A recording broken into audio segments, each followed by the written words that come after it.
encuentros con el mal y encuentros con estas entidades que muy probablemente, si te los llegaras a topar, harían un antes y un después en tu vida, pero no para bien. Y si me lo permites, quiero comenzar contándote la historia de la casa donde habitaba el diablo. Resulta que Ágata es una niña muy sensible. Ágata tiene una muy bonita relación con su mamá, pero hay una situación, digamos, escabrosa. Su mamá es madre soltera. No sé exactamente las circunstancias por las cuales ya no está con su papá, pero ya tiene varios años con Ágata.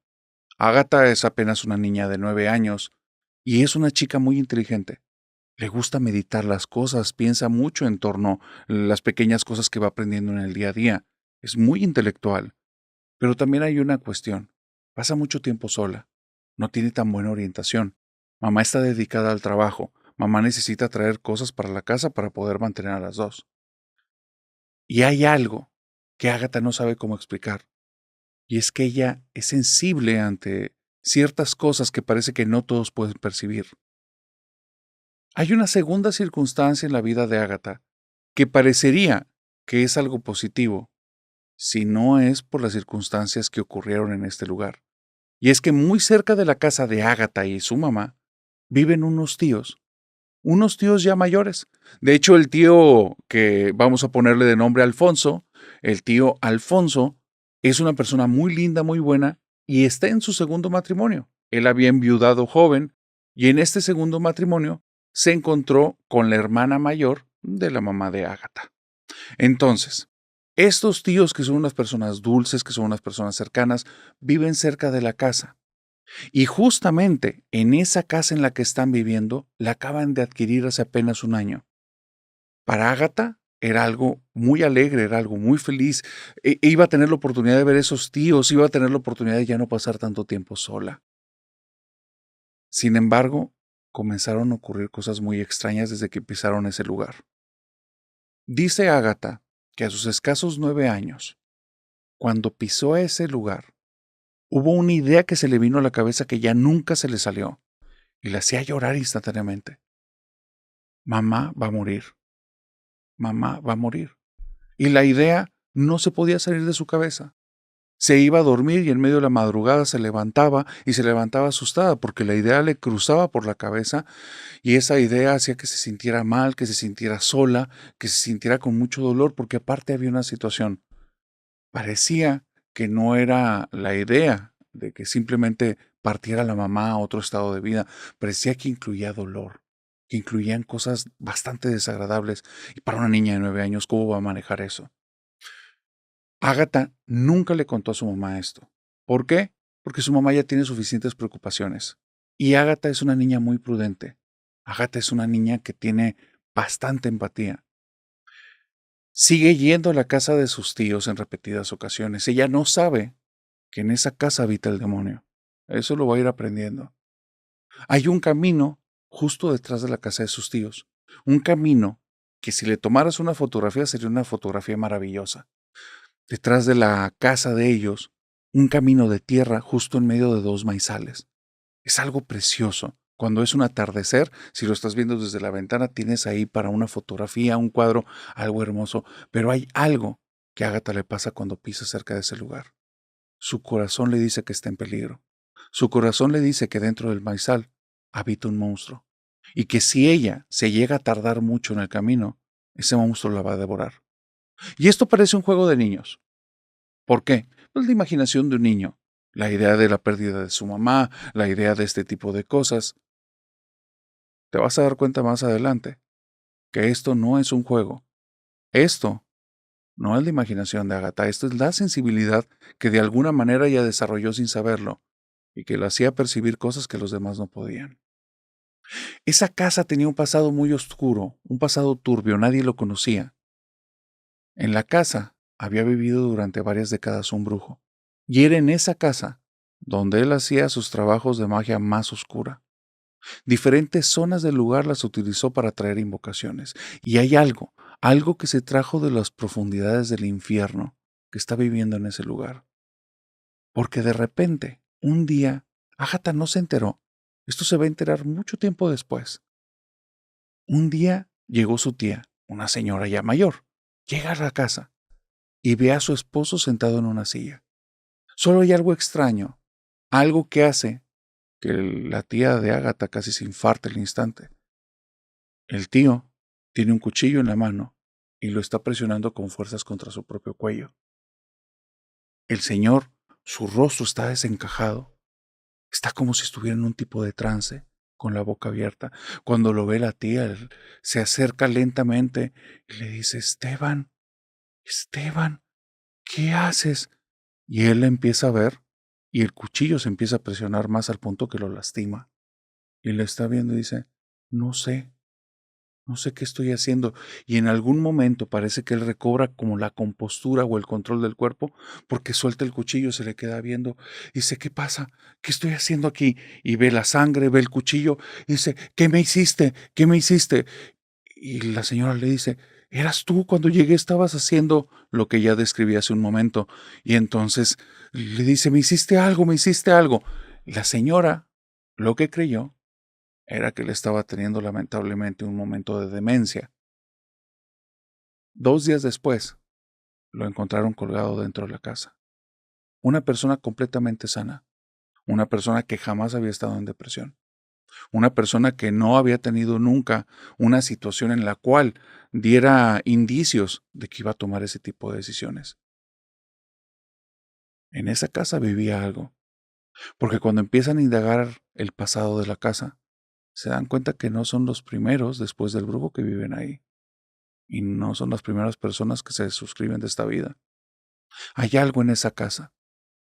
Y lamentablemente Ágata se enteró de la manera más horrible. Resulta que su mamá, a raíz de la muerte del esposo, pasa mucho tiempo con su hermana. Y un día, Ágata se levanta y siente que ese día va a ser el infierno. Le dice a su mamá que por favor no se vaya de la casa, que por favor se quede con ella. La mamá tenía que ir a trabajar. El problema es que cerca de las 8 de la noche, un grupo de policías en compañía de la tía llegan por Ágata. Habían encontrado a la mamá en el camino de los maizales y la mamá ya había partido, heridas de arma blanca. Dicen que la señora se hizo daño. Igual que el tío, nunca habían tenido indicios de hacer algo. Pero parece que en esa casa algo trajeron del infierno. Algún portal abrieron, alguna puerta al más allá, y una entidad oscura estás ahí. Y si tienes la maldita mala suerte de llegar y quedarte en ese lugar, algo va a orillarte a que tomes malas decisiones. ¿Sabes por qué dicen que no existe magia buena? Porque la magia blanca, que es la que creen que es la magia buena, es la más peligrosa de todas. Permíteme contarte esta historia, que le sucedió a una niña de apenas 10 años. Estela era una niña que vivía en una familia común, una familia clase media, papás trabajadores, y ella a sus 10 años se dio cuenta que tenía un don. Se dio la cuenta de la manera más extraña. Ella tenía algo muy raro que pasaba en su cuerpo, en su ser, tal vez con su energía. Y es que cuando tocaba a alguien, si esa persona tenía algún tipo de dolencia, ella absorbía la dolencia, la persona se sentía bien, pero ella empezaba a sentirse mal. Si te dolía la cabeza, si te tocaba la mano, ibas a sentir como poco a poco se te quitaba el dolor. Y si volteabas a ver a la niña, ibas a ver como poco a poco se iba tocando la cabeza y le iba a doler mucho. Tal vez porque tomaba las cosas de los adultos. Y los adultos con un cuerpo mucho más grande, con otro tipo de dolencias distintas a las de un niño, tal vez eso provocaba que pareciera que le daba hasta 3 o 4 veces más grande el dolor que lo que le pasaba a cualquier persona. Llegó un momento en el que eso generó dos cosas, se pudieran ver como positivas, pero no lo fueron. La primera es que ella generó como un tipo de umbral ante el dolor. Ya no cualquier cosa era suficiente para que le generara dolor. Por otro lado, para ella, que no dimensionaba el peligro en el que estaba, se puso a jugar. Y para ella era un juego de repente ver a una persona que decía que le dolía algo, se acercaba, la tocaba, se quedaba unos segundos ahí y después la persona empezaba a decir, ¿cómo ya no me duele nada? Y a ella ya lograba soportar bastante, entonces le gustaba ver esas reacciones y se transformó en un juego. La familia lo sabía, pero no se lo decían a nadie. Son cosas que si expresas te van a creer loco, así es que nunca se lo dijeron a nadie. Pero le decían mucho, Estela, por favor no juegues con eso. No sabemos qué es, no sabemos cómo funciona y te puedes hacer daño. Por favor no hagas eso. La niña no escuchó consejos. La niña para ella era un juego. Para ella había nacido así. Tenía ese tipo de don, energía o veto a saber cómo lo quieras llamar. Pero quién sabe con quién tuvo contacto. Porque te voy a contar lo que le pasó un día. Un día que llegó del colegio, llegó muy extraña. Venía volteando hacia abajo, el cabello lo tenía todo revuelto y al caminar arrastraba los pies. Su mamá le dijo, Estela, ¿estás bien? Y la niña por lo bajo, sin voltearla a ver a los ojos, nada más empezó a hacer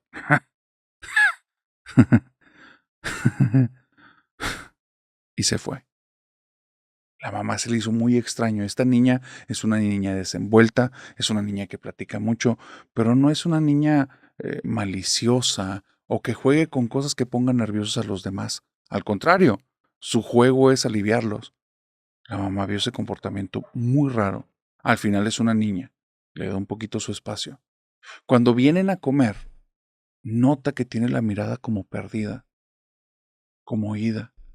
Y aunque le hablan, voltea pero está viendo a la nada. Su mirada no enfoca. Es raro. Y le dice, hija, ¿te sientes bien? Y la niña sonríe, se le queda viendo y voltea otra vez hacia abajo. Este acto hace que la mamá se sienta extraña, desagradable, siente que todo el cuerpo como le vibró de una manera no buena. Y entonces dice, hija, si te sigues comportando así, nos vamos a ir a misa todo el fin de semana. Y la niña, en ese momento, cambiando por completo su voz, nada más le dijo, a esos lugares yo no voy a ir. Cuando le dijo eso, se le quedó viendo la mamá porque de su voz surgió la voz de un hombre, rasposa, extraña, una voz que no había escuchado, pero una voz llena de malicia. La mamá se le queda viendo, la niña le cruza la mirada y le dice, ¿qué me ves, maldita? Y el resto son majaderías que la mamá nunca le había escuchado. La niña brinca, sale corriendo de la casa. Tienen que perseguirla entre todos. La ayudan varios vecinos. El problema es esto. Es una niña de 10 años, es una niña muy delgada, es una niña ágil, pero no es propiamente fuerte menos contra un adulto. Muchos de sus tíos juegan a agarrarla de la cintura, cargarla, aventarla y volverla a agarrar. Y esta niña necesita 2 adultos por brazo para que no los arroje. La niña está como loca diciendo maldiciones por todas partes y de repente en algún momento voltea los ojos, se desmaya y está otra vez en paz, pero desmayada. La llevan a la casa, la acuestan en un sillón y de repente la niña recupera la conciencia y dice, mamá, ¿qué pasó? ¿Por qué estoy en la casa? ¿Por qué no estoy en el colegio? Y entonces le empiezan a decir lo que sucedió y donde le empiezan a contar y ella empieza a llorar. Dice, se siente muy feo, mamá, se siente muy feo. Y le dice, ¿qué pasó? ¿Por qué te pasó eso? Dice, no, no sé de lo que me estás hablando, pero se siente muy feo, se siente muy feo. A partir de ahí, esta niña es como si dentro de ella estuviera algo haciendo raíces. Cada cierto tiempo notan que el comportamiento empieza a ser extraño, pero extraño muy malévolo. Ya van varias ocasiones en las que ven a la niña que va caminando con la casa. Ya van varias ocasiones en las que ven a esta niña caminando en la casa con un cuchillo. Cuando la ven con eso caminando entre los cuartos, se adelanta el papá y se lo quita y comienza la risa rara. Y se va. Y otra vez regresa ella. Papá, ¿por qué? ¿Qué estoy haciendo aquí? Momentos de lagunas mentales una y otra vez.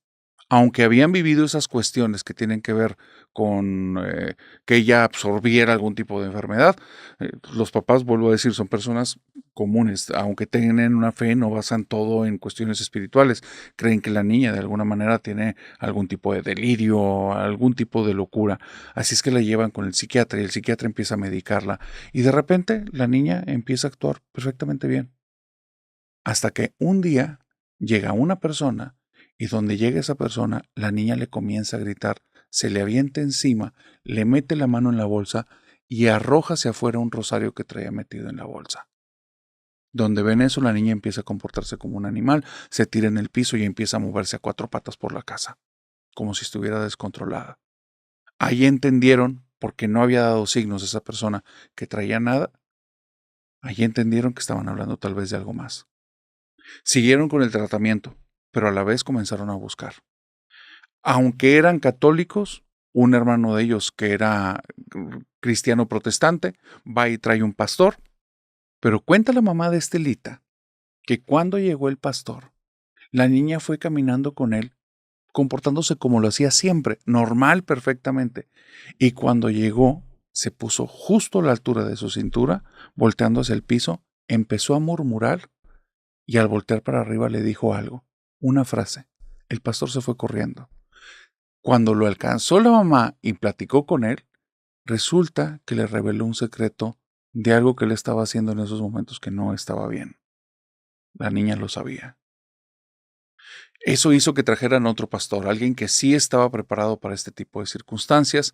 Esta persona llegó, trajo aceite ungido, trajo personas para que rezaran y comenzaron algo parecido a una liberación, un exorcismo, bueno, más una liberación, y comienzan sus oraciones y la niña empieza a retorcerse, se tira en el piso, empieza a golpetear, entre varios la tienen que agarrar en el piso y empieza a bajar la temperatura de la casa y una escena espantosa.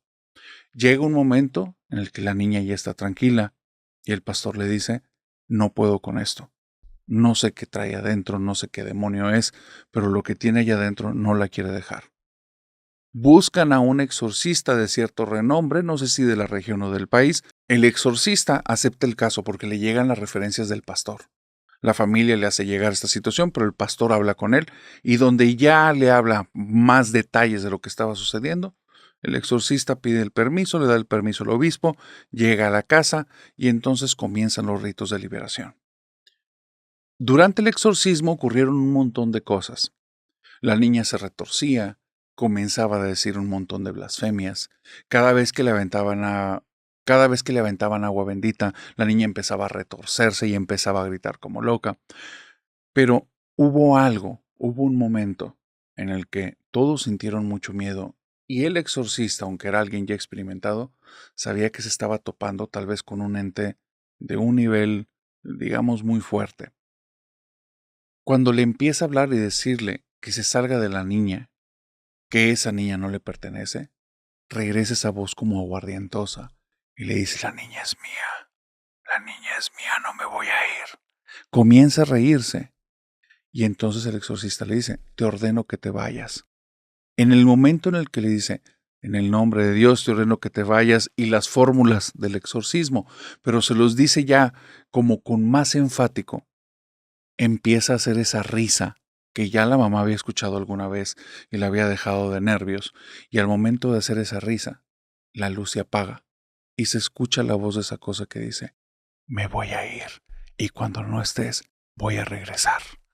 La luz regresa a la casa y la niña está desmayada en el piso. Cada vez que va el sacerdote, la niña no reacciona. Cuando el sacerdote no está, al tiempo empieza a transformarse de manera extraña. Ya al día de hoy han pasado cerca de 15 años de esa situación y mínimo una vez cada 2 o 3 años necesitan llevarla a exorcismos y liberaciones. ¿A quién tocó para que haya absorbido un demonio dentro de ella? Les voy a contar una historia de un grupo de rock maldito. Esta historia le pasó a René. René es muy fanático de una banda de rock muy conocida por utilizar máscaras y cantar con guturales. Él es muy fanático. Su familia es sumamente religiosa. Él no comparte eso. Tiene un tío que es sacerdote y eso hace que sus papás pasen a veces mucho tiempo en cuestiones de templos. Inclusive, Él tiene que estar haciendo trabajos para ayudar a la familia y está pasando mucho tiempo en iglesias. Él no se siente a gusto, no es lo de él. A él le gusta ese grupo de música y hay una situación. Dentro de 3 meses va a ir a su ciudad y va a tener un concierto. Sus papás odian que escuche esa música, no soportan que esté escuchando ese tipo de cosas. Antes lo escuchaba en un estéreo, le regalaron unos audífonos. Unos audífonos no muy buenos, pero le tenían prohibido escuchar eso en casa. Cuando él fue y les dijo que quería ir al concierto, se rieron casi en su cara y le dijeron, no, por nosotros no vas a ir, ni nuestro permiso, ni nuestro dinero. Él quería ir, pero con tanto ahínco que estaba dispuesto a todo. Así es que comenzó a hacer cosas que no había hecho antes. Comenzó a esforzarse de manera directa en la escuela, comenzó a hacer labores en casa como nunca los había hecho, y esa asistencia al tío ahora era religiosamente y si se podía diario, diario. Todo el día se estaba esmerando como en ganar puntos con sus papás y lo vieron. Así es que su mamá le dijo de manera directa, mira René, yo no estoy de acuerdo con que escuches esas cosas. Eso que estás escuchando para mí es malo. Si quieres ir a ese concierto, porque ya vi que te estás esforzando por todas partes y también eso no lo puedo hacer a un lado, yo quiero sentir que antes de ir para allá, porque para mí eso es el mal, quiero que te acerques más a Dios. Y él le dice, pues, ¿qué hago? Dice, hay un retiro, quiero que vayas a ese retiro. Si vas a ese retiro que yo sé que no te gustan, te dejo ir al concierto. René fue, tomó datos, revisó cuándo era el retiro y justo era más o menos como una semana antes de que viniera este grupo de las máscaras a su lugar donde él vivía. Va al retiro y en el retiro él está pasándola de manera espantosa. Dice que es la cosa más aburrida, asquerosa que estaba pasando. Él no soportaba a las personas, no soportaba que fueran como con esa forma de ser tan engreídos, sintiéndose los buenos, planteando al resto como los malos. Y él estaba hastiado de estar ahí, pero estaba cumpliendo lo que le pidió su mamá. Llegó un momento en el que había una plática en torno al metal pesado y ese tipo de música, y decían que era del diablo y que era mala y cosas de ese tipo. Y él directamente se rió, se le salió una carcajada. Cuando se le sale una carcajada, un tipo que estaba llevando este retiro se acerca con él y dice, ¿por qué? ¿Mucho juego? ¿Qué? Y le dice, ¿te gusta ese tipo de música? Y él, pues se envalentonó y le dice, sí, es lo que yo escucho. Total, se llevó una regañiza y en ese rato de la regañiza, con tal de que se callara ese señor, le siguió el juego en todo. Y cuando se fue, como para son de venganza, en su mente comenzó a decir todas las blasfemias que sabía, todas las maldiciones que había escuchado contra la gente que estaba ahí, contra las creencias de ellos, y él estaba a gusto. Te cuento todo esto porque lo que le pasó no hace que cambie su fe y no hace que cambie su marco de creencias, pero lo que le pasó fue muy fuerte inclusive para él. El último momento de ese retiro, cuando él ya estaba viendo la luz al final del túnel, porque ya se iba a terminar ese bodrio de gente que se siente linda, buena y que camina sobre el agua, era un momento en el que hacían algo muy raro. Había personas que se hincaban, había personas que se paraban, unos empezaban a cantar, y había alguien que venía caminando junto con un grupo y les ponía las manos a las personas. Ocurrió algo muy raro. Él está ahí, ve todo eso, para él es algo ridículo. Entonces lo único que quiere es que se acabe, que avance el tiempo lo más rápido que pueda. Y comienza a suceder algo al lado de él que le llama la atención. Hay un sujeto que en algún momento del retiro se lo topó, un sujeto más. Lleva en ese momento como una capucha y ve que este tipo empieza como a retorcerse extraño y empieza a escupir. Pero le llama la atención porque él estando viendo abajo, ve que lo que brinca en el piso, lo que salpica, es sangre. Y entonces le llega un hedor, un olor asqueroso. Es como si todo estuviera allí lleno de sangre, pero sangre rancia, podrida, algo viejo, algo que tiene mucho tiempo y no se limpió. Entonces, cuando voltea, se le queda viendo y este sujeto lo está viendo fijamente a los ojos.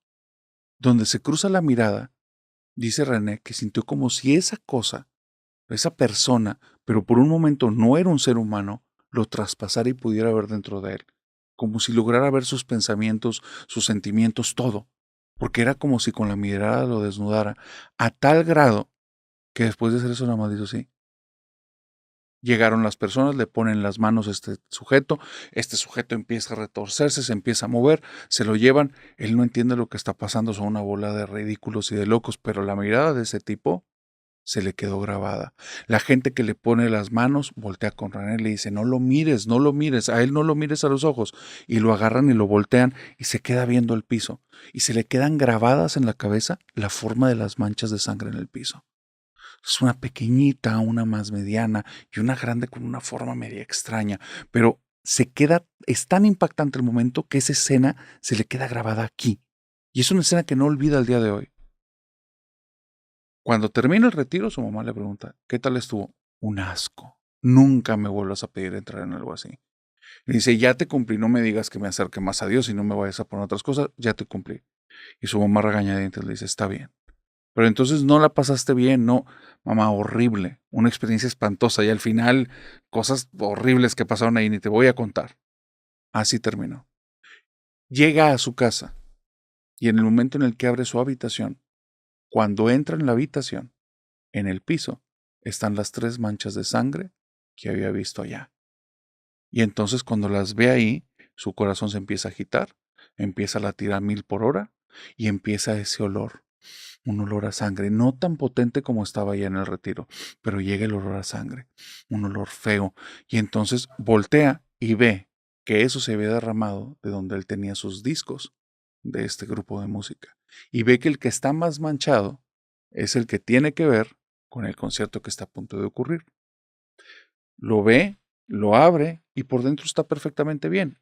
Algo pareciera como si cayó, pero en el piso no se puede sacar de la cabeza. Es la forma de las 3 manchas de sangre. La pequeñita, la mediana y esa que tenía esa forma tan aforme, pero tan específica, está ahí. Es esa.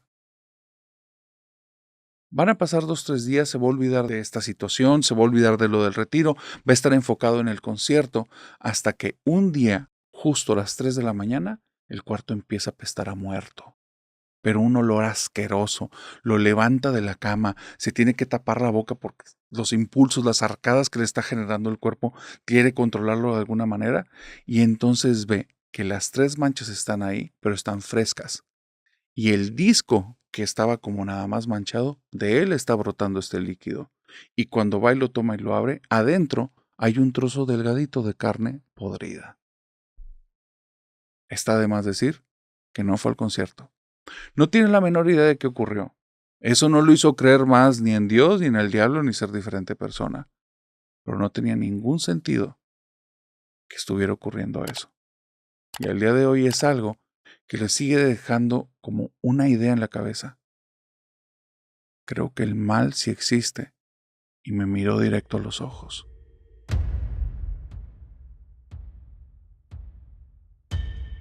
Te voy a contar la historia más aterradora que vivió Luisa. Luisa es una persona de 50 años que ya vio crecer a sus hijos. Ahora en esta edad, en la cual está casi a punto del retiro, no por cuestiones de trabajo específicamente, sino porque su esposo le fue muy bien con unos negocios que tenía y les permite tener la solvencia para ella retirarse casi 15 o 16 años antes. Resulta que Luisa tiene ciertas actividades que le gusta tener como de manera repetitiva. Siempre ha sido una persona de costumbres. Así es que es una persona no solo común, es aburrida. Aburrida en todo el sentido de la palabra. Tiene rutinas prácticamente para todo y le gusta así. Pero si tú estuvieras cerca de ella no tendría nada como de interesante su vida. Una de las cosas que ella le gusta hacer, justo en la mañana, porque ya ahora no se preocupa tanto de la hora en la que se va a levantar. Se da la oportunidad de estar un poquito más tiempo en casa descansando. Pero cuando se levanta, una de las primeras actividades, ya antes de que sea mediodía, es rezar el rosario. Es una situación en la que más allá de ser una persona muy devota y de mucha fe, vuelvo a decirte, es una persona de costumbres. Esta es una costumbre que heredó desde probablemente de su abuela, que le heredó a su mamá, que finalmente le llegó a ella. No es una persona de estar yendo a misa o de conocer de religiones o no es ese tema, pero siempre hay que rezar el rosario antes de mediodía, así decía mi abuela.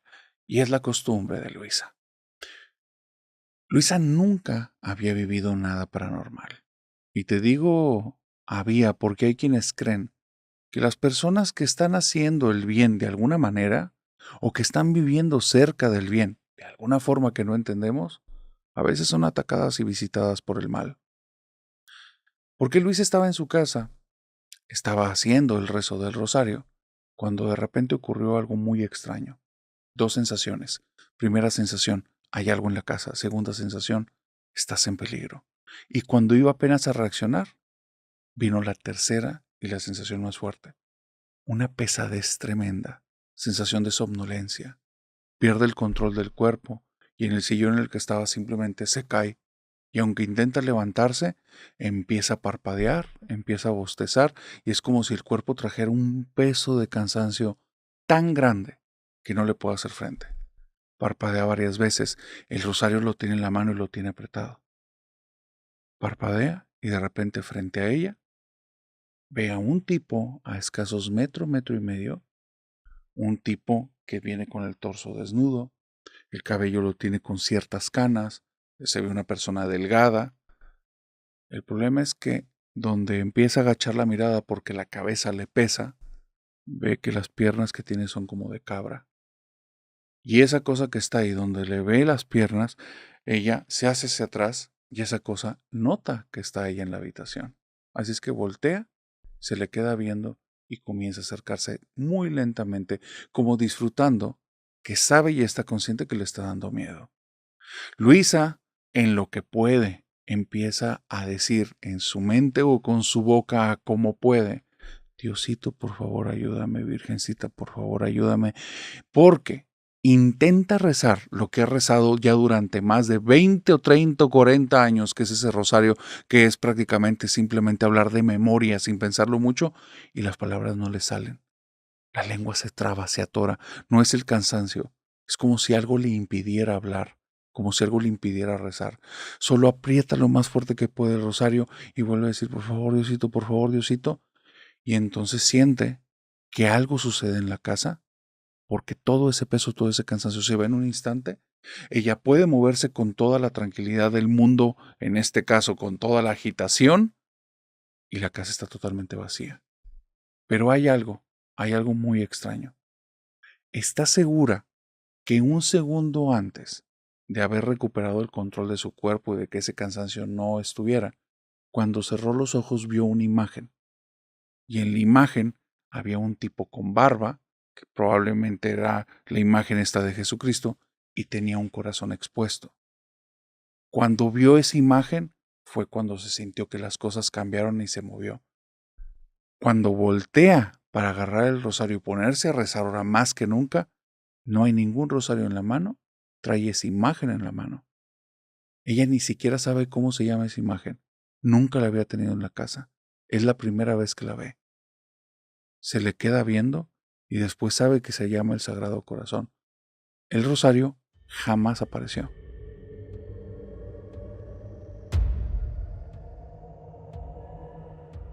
¿Sabes cuál es el miedo más grande de una mamá? Es que dañen a sus hijos. Y esa historia que te voy a contar habla del daño más fuerte que pudiera tener cualquier persona, más un infante. Porque recuerda que en este episodio estamos hablando acerca de demonios. Resulta que Mariela es mamá y acaba de tener un par de niñas hermosas, preciosas. Ella está en el hospital y en el hospital se ha vuelto muy amiga de la enfermera. Hay ciertas situaciones. Una de las niñas no es propiamente que haya nacido prematura, pero necesita tiempo en incubadora. La otra niña está bastante bien, bastante bien. Así es que tiene a su nena en el cuarto, está pasando con ella mucho tiempo y tiene que nada más ir en ciertos momentitos para ir a ver a la otra nena y hay que tener cierta distancia. Eso le duele, eso le parte un poco el corazón, pero aparte de ciertas complicaciones que tuvo en el parto, esta combinación de factores ha hecho que tenga que permanecer un poco más de tiempo en el hospital. Eso es lo que llevó a que tuvieran esta amistad, esta relación con las enfermeras, y hay una enfermera en especial con la que he hecho como mucha amistad, mucha cercanía. Esta enfermera se brinca ciertas cositas, le da ciertos privilegios y la visita más de lo que debería. Tienen buenas pláticas, le da ciertos espacios y le da muchas noticias acerca de la otra niña. La otra niña va perfectamente bien, se está desarrollando perfectamente bien. Te cuento esto porque Mariela, sin saber por qué, le ocurrió algo espantoso, algo que espero que jamás te ocurra a ti o a nadie que conoces. Un día estando en el hospital, y era cerca de las 10 de la noche, había coincidido que su amiga la enfermera estaba en ese turno, y de repente se va la luz. Normalmente hay plantas de energía, por algún motivo no se encendió. Y entonces la enfermera le dijo, mira, espérame aquí tantito, me van a ocupar en los pasillos. Tengo que ir a ver también por qué la luz no está regresando. Así es que espérame, regreso en cuestión de un minuto. Mientras la enfermera se sale, ella ve a su niña que está a sus 2 metros, está separado en una cunita, y en esa cunita o en ese espacio que le han dedicado, que tienen a la bebé, ella ve a su niña y aunque está todo oscuro, le empieza a hablar. Le dice, no te preocupes, chiquita, no pasa nada, que no te dé miedo, estoy aquí contigo. Eres una niña preciosa. Y en el momento en el que dice niña preciosa, escucha aquí en su oído, como si le hablaran directamente. Sí lo es. Es la voz de una niña de 4 o 5 años, pero horrible, como si arrastrara las letras. Una voz que se va a quedar grabada para el resto de su vida. Sintió el aliento aquí, sintió todo. Cuando escuchó eso, la piel se le puso de gallina, pero aparte de eso se sintió muy amenazada y comenzó a voltear para todas partes. ¿Qué fue eso que me habló? Jamás le había pasado algo así. Y donde está volteando la cabeza, enfrente de la cama, se ve donde se está levantando una niña, pero esta niña tiene todo el rostro deformado. Y le dice, son muy bonitas tus niñas, ¿me las das? La señora le dice, aléjate, no sé qué seas, pero aléjate de mis bebés. Y empieza a decirle una sarta de maldiciones e improperios y comienza a gritar por ayuda, por alguna situación.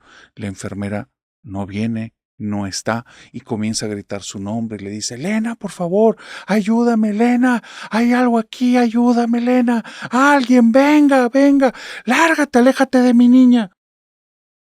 La niña esta, la niña del rostro deforme, comienza a reírse por lo bajo, empieza a caminar a la salida, voltea a verla, sigue, llega a la puerta, y cuando cruza la puerta hay un tipo de vitral, pero de estos vitrales que el espejo no es translúcido 100% y no es transparente, se ven como ciertas formas que hacen que deformen todo, pero puedes notar cuando alguien está pasando, ves esa sombra.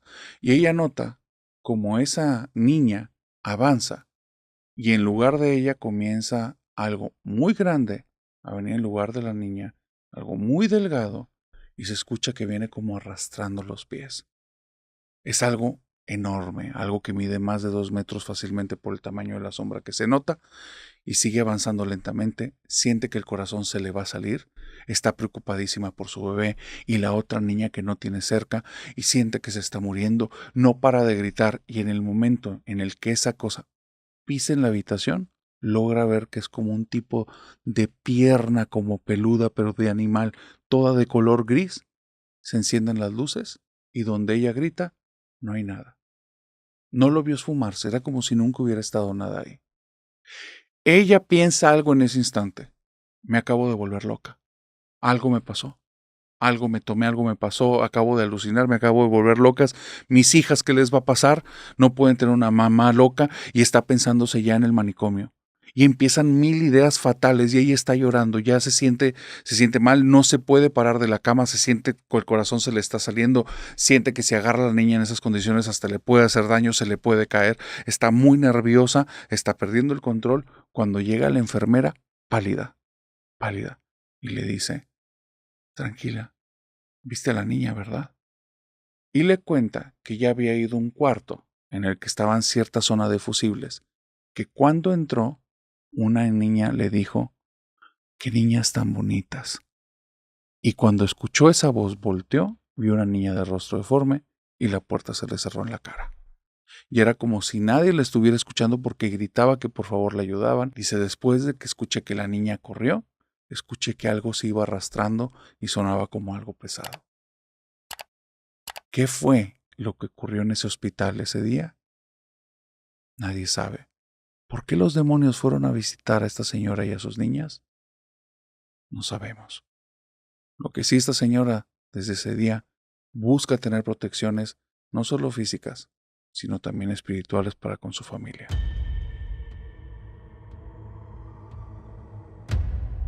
¿Has escuchado hablar de los ángeles caídos? Hace cerca de 2 años, cuando inicié este podcast, ocurrió un evento en el estudio que muchos de los que son de la familia nocturna, la audiencia de este canal, saben acerca del evento. Pero para todos los nuevos, hay cosas que no se atreven al día de hoy, porque saben que dentro del podcast hay un episodio maldito. Hay un episodio con el cual muchas personas han vivido cosas. No significa que si lo ves va a ocurrir algo. Significa que existe una probabilidad medianamente alta que esto ocurra. Ese episodio es el de Ángeles Caídos. Y ese episodio le pusimos ese nombre, dado que una chica que vino aquí a contar sus historias parecía que todo giraba en torno a este tipo de entidad. Pero hay cosas que tal vez no sepas en torno a ese episodio. Cosas que se las he contado a algunas personas y en algunas entrevistas lo he dicho, pero creo que nunca lo he revelado en el canal. Y es que parecía que había algo que no quería que esta chica se presentara en el estudio a contar sus historias. Justamente después de meses de estar hablando acerca de que ella viniera a contarnos la historia de lo que había vivido, justo el día, después de meses de acordar esto, cuando viene para acá, ella sale con un mal presentimiento de su casa y un vehículo que pierde el control viene y la choca de manera directa. Esa chica termina en el hospital. Va a pasar un mes desde ese día para cuando volvemos a platicar. La segunda vez en la que platicamos, cuando viene para acá, comienza a sentir un dolor tremendo en el cuerpo y vuelve a terminar en el hospital. Cerca de un mes, entre idas y vueltas al hospital, internada casi 3 o 4 días, una situación grave que se pudo controlar y de hecho al día de hoy está bien. La tercera vez, yo le dije, me da la impresión que parece que no quieren que vengas a contar tus historias. Aquí hay que aclarar algo. Yo no sabía de qué eran las historias. Para mí me gusta que cuando vienen los invitados al podcast, no me gusta saber de qué me van a contar. Tengo una noción o en algunas ocasiones alguien es al que le contaron las historias y es la persona que me lo recomienda. En este caso, ella solo me dijo, me han pasado cosas terribles y tienen que ver con situaciones espirituales. Y le dije, pero son algunas y me dicen, no tienes idea, lo que hemos vivido es una pesadilla yo y mi familia. Para mí con eso me bastó, por eso la invité. No sabía que me iba a contar. Pero la tercera vez que iba a venir, fue cuando ocurrió lo que nos dejó claro que verdaderamente había algo que no quería que viniera aquí. Justo una madrugada antes de que viniera al podcast, me marcó y eran cerca de las 12 de la noche. Y me dice, tienes razón, no quieren que vaya. Y le dije, ¿por qué me dices eso? Dice, escucha, por favor. En la llamada se escucha como alguien de forma frenética está haciendo esto. Y no para, no para. Le están tocando en la puerta de su casa, ella vive con sus niños y no paran de tocar la puerta. Y le dije, habla a la policía. Y me dice, no entiendes. Me manda una imagen de las cámaras. Dice, esto es lo que se ve en mis cámaras. Nada. No hay nadie fuera de la casa. Y le están tocando frenéticamente. Esa misma noche, cuando hicieron eso, a una vecina le empezaron a tocar la puerta en la madrugada. A otra vecina, cuando venía llegando, vio una sombra que entró a su casa. Toda la zona, casi en un radio de 300 metros más o menos, se vio afectada. Cuando vino a contarnos las historias, ocurrió algo dentro de la grabación y era tan pesado el estudio que no podíamos expresarnos de una manera como abierta, libre. El ambiente era pesado. Las historias, de hecho, no lo parecían tanto, pero el ambiente cambió. Parecía que ella había tenido contacto con alguna de estas entidades y no querían que se supiera lo que ella había vivido. Por eso, creemos que con ese episodio pasan cosas, porque tal vez aún está cargado un poco de la esencia de las entidades que la perseguían ese día.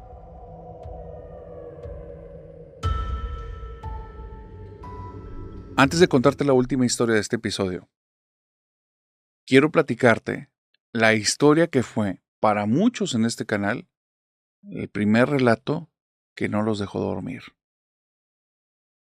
Resulta que en cierta parte de Latinoamérica hay un sujeto que está muy comprometido con su religión. Él es testigo de Jehová. Él, de alguna manera, se volvió misionero y al estar en esta misión, va visitando de casa en casa tocando y lleva estos libros que te entrega y te quiere hablar de la palabra de Dios. Para él es algo que se ha entregado. Digamos, para él le da sentido de vida y es algo en lo que está totalmente entregado.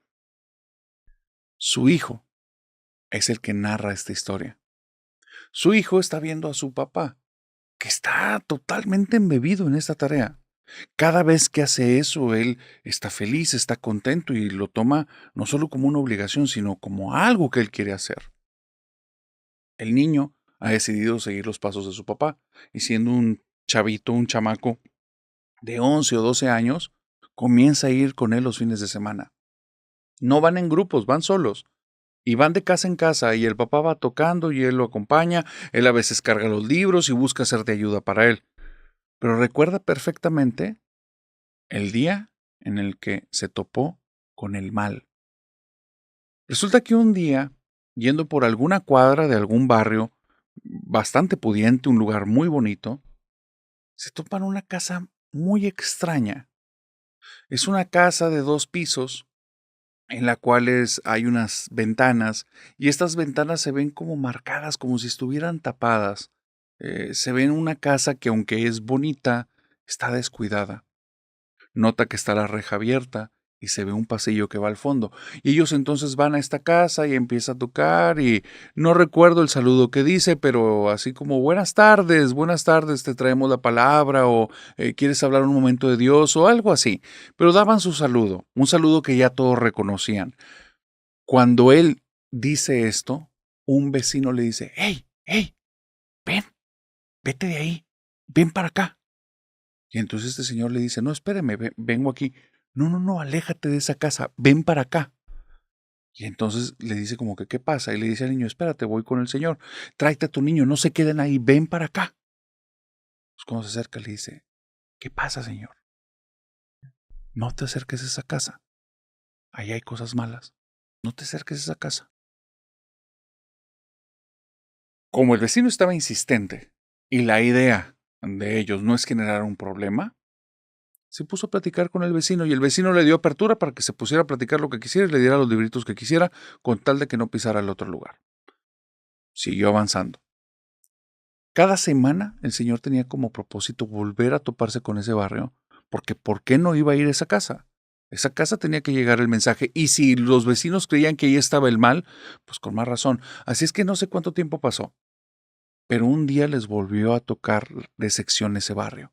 Y cuando les tocó ese barrio, él se brincó todas las casas, sabía dónde quería ir. Fue caminando y se topó con algo bien raro. Mientras va con su niño, el niño va viendo y se topa que la reja está abierta. La reja que da al pasillo que se puede llegar hasta el fondo de la casa. Tocan en la casa, nadie abre, no hay ningún vecino que viene a decirles que se salgan de ahí, que es peligroso, que ahí habita el mal, nada de eso. Pero nadie les abre. Y entonces, por curiosear y porque escuchan algo de ruido al fondo, dicen tal vez hay una fiesta o una reunión, pues vamos a llegar. Se meten por el pasillo y al llegar al patio se topan la situación más extraña que han visto. La misma casa que estás viendo al frente, la estás viendo como replicada atrás, solo un poco más pequeña. Pero esa casa tiene algo, da una sensación de que hay algo ahí que no es bueno. Cuando llegan a la casa, la puerta está abierta y empiezan a decir, traemos la palabra de Dios, ¿quieres hablar un momento de Dios? Venimos a traerte un libro, venimos a traerte la palabra, estas frases. Y entonces escuchan del segundo piso la voz de una niña que les dicen, ya voy a jugar con ustedes. Pero la voz, cuando la vuelve a decir, espérenme, se empieza a distorsionar y empieza a sonar extraño y vuelve a decirles, espérenme. Y cuando empieza a bajar, se empiezan a escuchar como si crujeran todos los escalones del segundo piso. Están justo en la entrada, se ve al fondo la escalera y se escucha como si algo grande estuviera pisando fuerte. Y entonces ven que una niña pequeña los ve y dice, vamos a jugar. Y empieza a avanzar rápido. Cuando avanza rápido, una persona les grita, vénganse para acá, no estén ahí, y se acerca y de alguna forma los jala y van corriendo todos. La niña, cuando llega al umbral de la puerta, se cierra la puerta en su cara. Nadie la movió. Ellos van corriendo para afuera y es ahí donde el vecino que la primera vez les advirtió, les dice, te dije que no te metieras a ese lugar.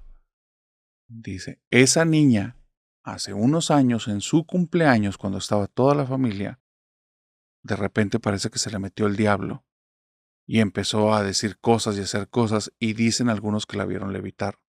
Desde ahí el papá ha traído a cuanta persona ha podido para que le saque el diablo, pero esa niña parece que ya no tiene remedio. Entiende, en esa casa habita el mal.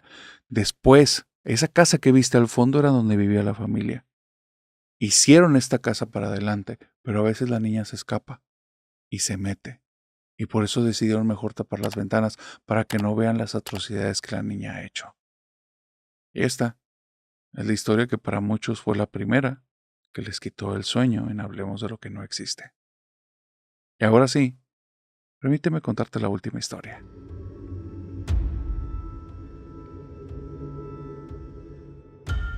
Quiero hablarte del coleccionista de demonios.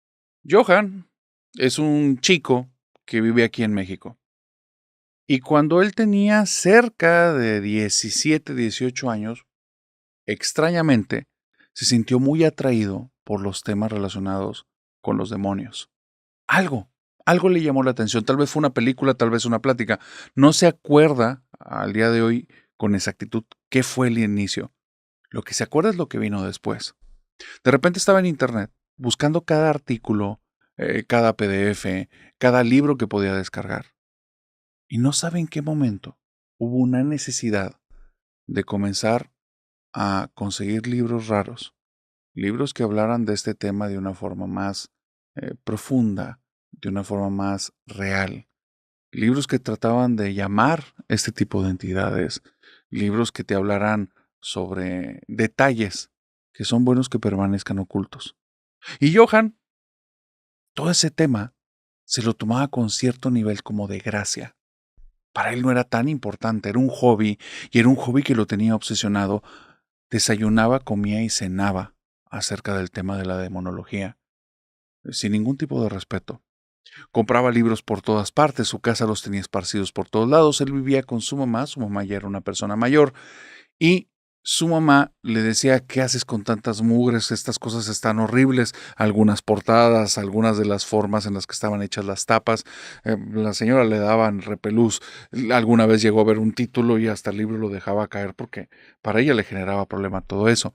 Y Johan decía, por favor, yo sé dónde los tengo, los tenía esparcidos por toda la casa, no me los muevas. Estaban por todos lados. Johan llegó a conseguir libros que inclusive no eran sencillos de conseguir porque ni siquiera eran en español. Libros en latín, copia de la copia, si así quieres, pero libros muy oscuros.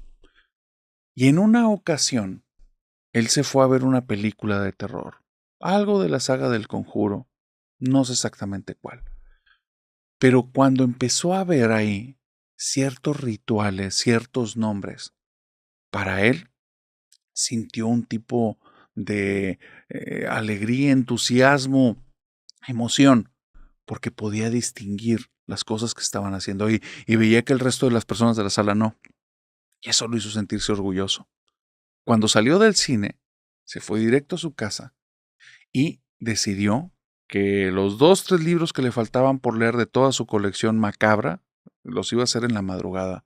Esa noche los iba a terminar. Llegó, comenzó a leerlos, y él tenía un ambiente, ¿qué te puedo decir? Con un poco de velas y un ambiente muy ad hoc a la temática. Parecía más algo ritualístico, pero él nunca esperó que eso saliera de la ficción y se transformara en realidad, porque de repente, estando en su casa, comenzó a bajar la temperatura lentamente. No se dio cuenta al instante, sino que de repente en pleno verano sintió un frío tremendo. Se dio cuenta que ya había bajado cuando era muy tarde, porque estaba aventando vaho por la boca. Temperaturas en las que estamos hablando que tal vez 2, 3 grados centígrados. Cuando estaban en pleno verano en su ciudad hacía cerca de 20, 25 grados. No hacía sentido. Cuando sintió ese nivel de frío, se dio cuenta que estaba castañando la boca, comenzó a abrazarse para recuperar algo de calor. No hizo la matemática, se paró de la silla, comenzó a caminar y vio que su mamá salía de su cuarto y decía, ¿por qué hace tanto frío? Y donde dijeron eso, se fue la luz. En el momento en el que se va la luz, ocurrió el suceso más traumático que él ha vivido por un motivo en especial. Él creía que eso probablemente le iba a hacer daño a su mamá. Y aún cuando este tema no lo tenía con respeto, a su mamá sí le tenía un cariño muy profundo. Y es que en el momento en el que se va la luz, en ese lugar, comenzaron a escucharse como si hubiera cosas reptando por el piso. Cosas muy grandes, cosas medianas y cosas pequeñas por todas partes. Del sonido vinieron las sensaciones porque cosas a los lados de sus piernas comenzaron a pasar y tocar su piel.